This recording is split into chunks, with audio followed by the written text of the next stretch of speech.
Hello, Phoenix here. Welcome to part 3 of Let's Play Star Wars Rebel Assault 2. So now we're with another Y-Wing squadron. This time we're flying a Y-Wing for some strange, stupid reason. We've been dispatched to Imdaar, where we believe the Imperial base is that could help us get brought to that place, that factory in space where they're building those phantom ties. So for some reason we're flying Y-Wings. Why? Because Y-Wings are the most ideal fighter in all of Star Wars. They're big, they're bulky, they're slow, and they're good for bombing. And yeah, that's pretty much what they're great for. But it looks like we detected some TIE interceptors up ahead.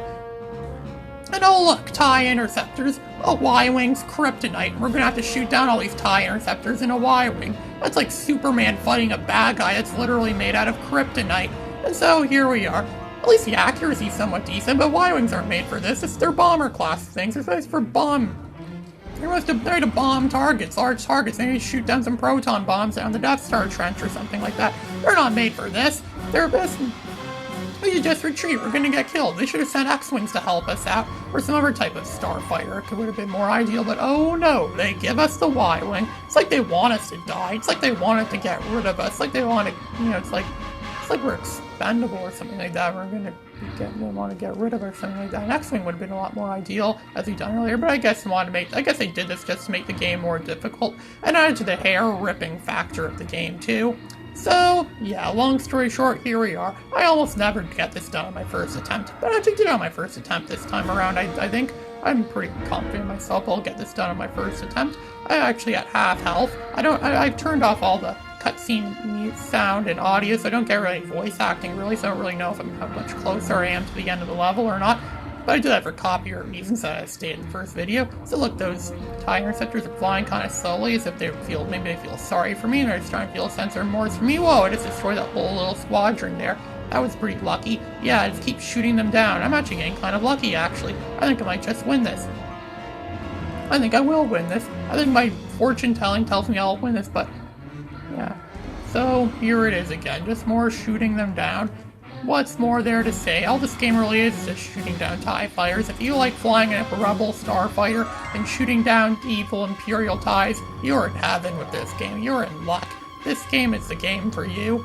And so, I did that on the first try. We destroyed all the TIE interceptors, and now we're being dispatched to where Imdaar is. And there's, look, another asteroid field.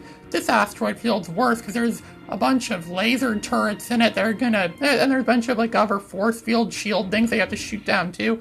Boy, this is a nightmare. Y-Wing going for all this is a total nightmare. I wonder if Admiral Akbar came up with this mission, or maybe General Reekin came up with this mission. I used to think General Reekin was a bad guy, considering the fact we only saw him briefly in Empire Strikes Back, and we never saw him in any of the other Star Wars movies, or we saw him in the first Rogue Squadron game. This kind of made me think that.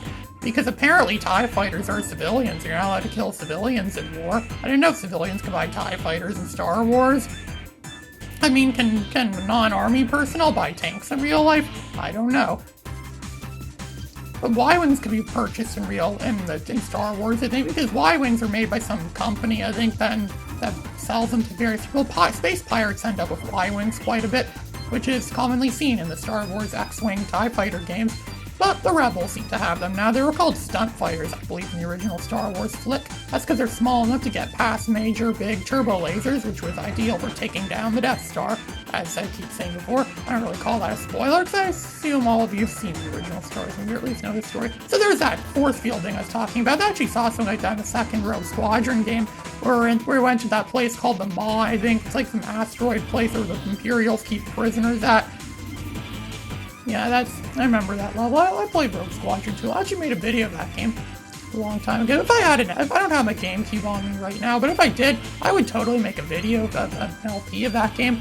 I don't have a GameCube emulator. Believe it or not, I actually got a PS2 emulator running on this Alienware PC of mine last week. It works, but the games are very slow, so don't expect to see any gameplay necessarily from that for any time soon. But I actually got Star Wars Battlefront 2 to run on it, which was very lucky, and I got Ape Escape 3 to run on it too, again, very lucky. I'm very glad. I'm sure my friend Arcanine50 would be proud to hear that I was able to accomplish that. So I guess I can do that in the future, so I can make some, emulators, of PS2 emulator videos in the future. So now we're here on Imdaar. We're going to land our Y-Wing, our singed up Y-Wing. We're gonna land somewhere. I can't decide where it'll land. I wonder how hard parallel parking is of one of those things. So we're gonna land in the swampy, marshy place. And oh look, a familiar face.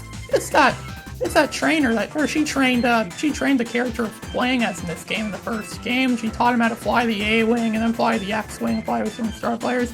So yeah, reuniting with old friends. Now we're in another speeder bike level. There were speeder bike levels like this in the third Rogue Squadron game. Again, and yet another similarity this game has a Star Wars Rogue Squadron III Rebel Strike.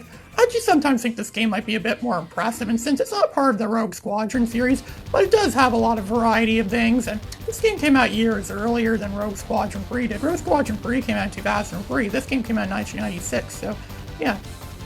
So yeah, this game actually was very advanced for a time to look at it that way. But then again, Rogue Squadron 3 is not all like a movie kind of thing, all you play in or interact with, but this game might be a bit more, more original in that sense. There aren't really any movie-based missions. Already discussed, this game's not really set in the continuity of the movies. This is, of course, speeder bike racing, which kind of originated in Return of the Jedi when they were on Endor, when Luke and Leia were racing against the Empire there. Another classic Star Wars scene. It could easily be acted out on ATVs out in the woods. If you have an ATV and drive it out in the woods, not that I necessarily recommend doing that, but yeah, I've seen people do that before. I've seen people drive around the woods with those things. Not that you should really be doing that. But then again, a friend of mine found an unopened case of beer once out in the woods too, so I was kind of lucky for him.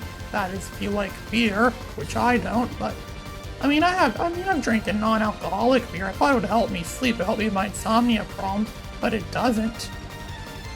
So, what do you expect?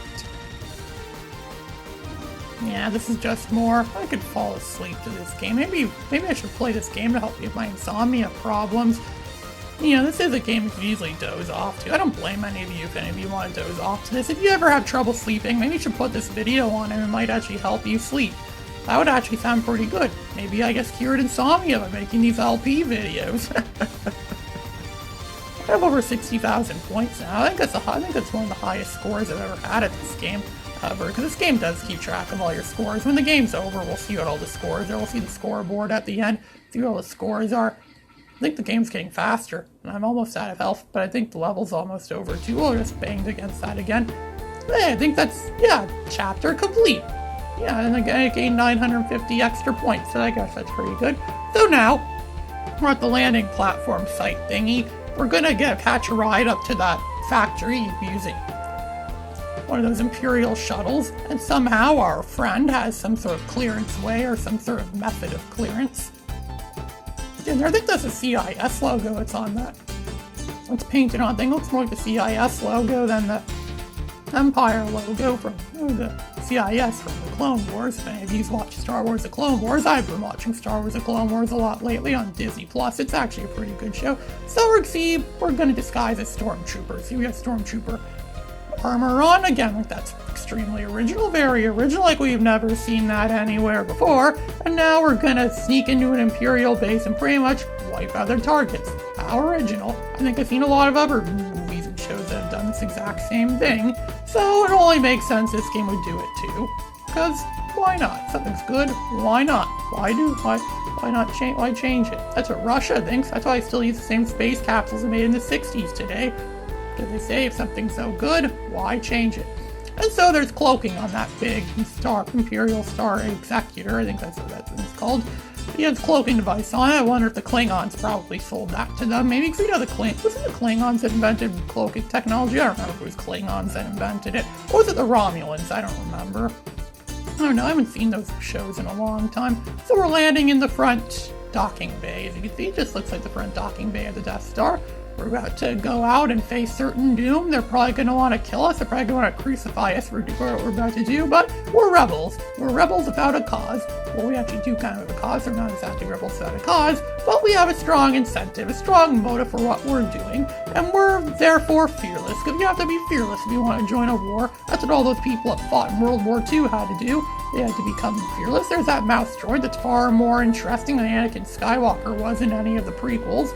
So it looks like we're aboard the Terror. Ooh, the Terror. Are we going to see Michael Jackson here? Ooh, it's the Terror. And oh, look, the guy's stopping. It's going to ask us some questions. Like, what are you guys doing here? You're not supposed to be here. You're sectioned at for QA or some place or some unknown place like that. And we're like, oh no, we're just in maintenance. We're here to clean up your backed up sewer. Yeah, your backed up sewer. That's a good one. So now we're pretty much stuck on the catwalk here, looking over a locked door. This cliche again. Too bad I don't have a lightsaber on, so you just cut it open. Why don't they just make lightsabers for regular people, or find it, or send a Jedi if we can? But no, the Jedi. I wonder if Jedi even exist in this continuity. Probably do, but I don't know. They're kind of unknown. So this is it for this video. Ray Phoenix signing out.